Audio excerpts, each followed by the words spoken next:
রাজধানীর মগবাজারে খাবার খেয়ে দুই শিশু সন্তানের মৃত্যু হয়েছে বলে দাবি করেছে পরিবার।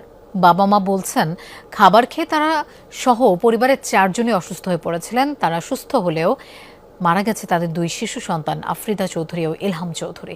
মগবাজার ওয়্যারলেস গেট এলাকায় থাকে পরিবারটি। পুলিশ জানায়, ঢাকা মেডিকেল কলেজের মর্গে দুই ভাই বোনের মরদেহের ময়নাতদন্ত সম্পন্ন হয়েছে। খাবার খেয়েই তারা অসুস্থ হয়েছিল কিনা জানা যাবে ভিসারা রিপোর্ট পাওয়ার পর। শনিবার দুপুরে খাবার খেয়ে অসুস্থ হয়ে ইলহাম চৌধুরী এবং তার বোন আফ্রিদা চৌধুরী নামে দুই শিশুর মৃত্যু হয় বলে জানায় পরিবার। পরে বাচ্চা দুটির মরদেহ ময়নাতদন্তের জন্য ঢাকা মেডিকেলের মর্গে পাঠায় পুলিশ।